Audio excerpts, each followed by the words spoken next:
검푸른 파도가 밤낮으로 사납게 몰아치며 육지와의 발길을 완전히 끊어버린 변방의 외딴 섬. 나궐도에는 섬 전체의 기름진 땅과 고기잡이 배를 모조리 손에 쥐고 백성들의 생사여탈권을 흔드는 악독한 자산가 최영감이 살고 있었습니다. 최영감은 법보다 무서운 은자의 힘을 아는 자였고 남의 치명적인 약점을 잡아 고열을 짜내는데 도가 튼 잔인한 인간이었습니다. 그런 그에게는 목숨보다 아끼는 아주 특별하고 괴이한 보물이 하나 있었습니다. 외형은 그저 거무스름하게 때가 탄 평범한 놋대접에 불과했으나 한밤중에 방 안의 불을 모두 끄고 그 그릇에 귀를 기울이면 섬 안에서 일어나는 모든 인간들이 은밀한 밀담과 숨소리가 가감없이 흘러나오는 신비한 주술의 그릇이었습니다. 최영감은 밤마다 안방문을 겹겹이 걸어 잠근 채 그 놋그릇에 귀를 대고 소장농들이 몰래 숨겨둔 비상금의 위치나 관아의 아전들이 자신을 해하려 모의하는 비밀을 모조리 알아내었습니다. 그리고 다음날 아침 귀신같이 그들을 찾아가 전 재산을 몰수하고 협박하여 섬 밖으로 내쫓았습니다. 섬 백성들은 최영감의 뒤에 귀신이 붙었다며 숨소리조차 크게 내지 못했고 최영감은 그 공포를 자양분 삼아 천문학적인 불을 쌓아 올렸습니다. 이처럼 오만하고 의심 많은 최영감의 밑에는 무려 10년째 군소리 하나 없이 마당을 쓸고 가장 천한 똥장군을 지며 온갖 굳은 일을 도맡아 하는 하인 돌쇠가 있었습니다. 돌쇠는 어릴 적 모진 열병을 앓아 귀가 완전히 먹어버린 청각장애인이었습니다. 앞집에서 천둥벼락이 치거나 커다란 노쇠 징을 울려도 고개 한번 돌리지 않는 말 그대로 정막의 세계에 사는 사내였습니다. 최영감은 이 저택의 그 어떤 수하들보다 돌쇠를 가장 아끼고 신뢰했습니다. 제 아무리 비밀스러운 악행을 저지르고 안방에서 수만 양의 황금을 세며 음모를 꾸며도 바로 곁에서 상을 치우는 돌쇠는 아무것도 듣지 못하니 비밀이 새어나갈 염려가 전혀 없었기 때문입니다. 최영감은 수시로 돌쇠의 등 뒤에서 갑자기 고함을 치거나 날카로운 칼을 떨어뜨리는 등 잔인한 시험을 반복했으나 돌쇠는 그때마다 그저 아무것도 모른다는 듯 멍청하고 허허로운 웃음을 지으며 최영감의 구박과 매질을 묵묵히 견뎌낼 뿐이었습니다. 최영감은 그런 돌쇠를 바라보며 주변 대행수들에게 껄껄 웃으며 말했습니다. 저 돌쇠놈은 귀가 먹고 대가리가 텅 비었으니 내 비밀을 지켜줄 가장 완벽한 금고지기이자 평생을 부려먹을 최고의 사냥개다. 최영감의 안심은 깊어갔고 돌쇠의 빗자루질은 매일 마당의 먼지를 묵묵히 쓸어 담았습니다. 그러던 어느 날 밤 사나운 폭우가 몰아치며 저택의 지붕을 세차게 때리던 기괴한 밤이었습니다. 최영감은 여느 때와 다름없이 안방의 등불을 끄고 신비한 놋그릇에 귀를 바짝 대고 있었습니다. 그런데 그날따라 늘 남의 비밀만을 나직하게 들려주던 놋그릇 속에서 등골이 오싹해지는 전혀 다른 소리가 흘러나왔습니다. 그릇이 최영감 자신의 핏빛 미래를 예언하기 시작한 것입니다. 그 소리는 지옥의 심연에서 울리는 듯 서늘했습니다. 내일 밤 이 섬의 가장 영악하고 무서운 도적 놈이 찾아와 내 목을 베고 내 모든 황금과 이 놋그릇을 훔쳐갈 것이다. 명심하라. 그 도적은 다름 아닌 네가 가장 곁에 두고 믿고 있는 자다. 최영감은 소스라치게 놀라며 놋그릇을 바닥에 떨어뜨렸고 밤새도록 오한에 떨며 잠을 이루지 못했습니다.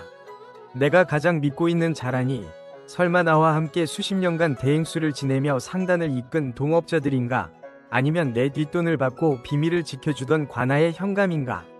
질투와 광기 어린 의심으로 눈이 멀어버린 최영감은 다음날 아침이 밝자마자 지체 없이 군사들을 풀었습니다.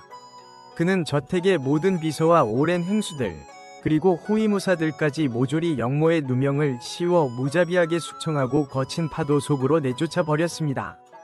이제 그 넓고 거대한 저택에 남은 사람은 오직 최영감 자신과 귀먹은 머슴 돌쇠뿐이었습니다. 최영감은 마당에서 평소와 다름없이 맹하고 멍청한 표정으로 빗자루질을 하는 돌쇠를 유심히 바라보았습니다. 최영감은 품 안에 날카로운 단검을 만지며 혼잣말로 중얼거렸습니다. 그래, 저 돌쇠놈은 세상에 그 어떤 소리도 듣지 못하는 짐승 같은 놈이니 감히 내 장부를 읽거나 도적이 될 지능조차 없다. 이 넓은 집에서 나를 해치지 않을 안전한 인간은 오직 저 귀먹은 벙어리 놈뿐이로다. 최영감은 스스로 호위무사들을 다 내쫓고는 오직 돌쇠 한 명만을 곁에 둔 채 안도의 숨을 내쉬었습니다. 드디어 예언의 그날 밤이 찾아왔습니다. 하늘이 찢어질 듯한 천둥번개가 내리치고 폭풍우가 저택의 창문을 거차게 흔들던 자정의 시간이었습니다. 최 영감은 안방의 모든 등불을 끈 채 한 손에는 서늘한 장검을 쥐고 벽 뒤에 숨어 숨을 죽이고 있었습니다. 바로 그 순간 굳게 닫혀있던 안방의 문이 소리도 없이 스르륵 열렸습니다. 번개빛 사이로 온몸을 검은 비단으로 감싼 거대한 체구의 도적이 방 안으로 들이닥쳤습니다. 최 영감은 비명을 지르며 10년간 갈고 닦은 장검을 허공에 휘둘렀습니다. 하지만 도적의 신법은 최 영감의 매서운 검로보다 훨씬 빠르고 정교했습니다. 도적은 가볍게 최 영감의 손목을 내리쳐 검을 떨어뜨렸고 그의 손을 뒤로 꺾은 뒤 품 안에서 꺼낸 날카로운 단검을 최 영감의 가슴 한가운데에 깊숙이 꽂아 넣었습니다. 최 영감은 한 줌의 비명도 지르지 못한 채 검은 피를 토하며 차가운 바닥에 쓰러졌습니다. 도적은 유유히 최 영감의 책상 위에 놓인 거대한 황금 상자와 신비한 녹그릇을 챙긴 뒤 쓰러진 최 영감의 앞으로 천천히 다가왔습니다. 그리고 아무런 망설임 없이 검은 복면을 위로 벗어던졌습니다. 번쩍이는 번개 빛 속에 드러난 도적의 얼굴은 다름 아닌 10년 동안 제 발밑에서 똥을 치우며 허허 웃던 귀먹은 머슴 돌쇠였습니다. 최 영감은 믿을 수 없다는 듯 두 눈을 부릅뜨고 피를 울컥 쏟아내며 가쁜 숨을 몰아쉬었습니다. 내놈은 소리를 듣지 못하는 귀먹은 짐승이건을 어찌 녹그릇의 예언을 알고 나를 찾아와 칼을 꽂았단 말이냐. 그러자 바닥에 선 돌쇠가 쓰러진 최 영감을 얼음장처럼 차가운 눈빛으로 내려다보았습니다. 그리고 10년 동안 단 한 번도 내지 않았던 지극히 맑고 사대부의 기품이 서린 뚜렷한 목소리로 나직하게 말했습니다. 영감, 내가 정말로 귀가 먹어 세상의 소리를 듣지 못하는 줄 알았습니까?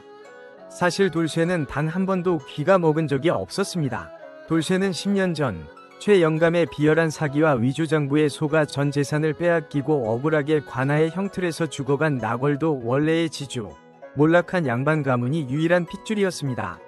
아버지가 피를 토하고 죽던 날, 돌쇠는 최 영감의 삼엄한 감시를 피하고 그의 가장 깊은 안방까지 침투하기 위해 무려 만일에 가까운 10년이라는 긴 세월 동안 소리를 듣지 못하는 완벽한 귀먹은 하인으로 온몸을 던져 연기해온 것이었습니다.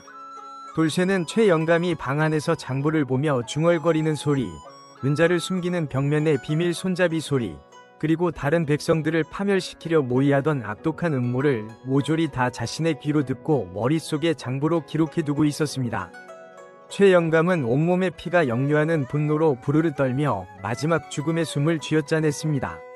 내 놈이 감히 나를 10년간 속였구나. 내 눈을 속였어. 하지만 그 신비한 녹그릇은 어찌하여 내 놈이 오늘 밤 나를 죽이러 올 도적이라는 것을 정확히 예언했단 말이냐. 그 그릇에 깃든 귀신의 주술 힘은 진짜가 아니더냐.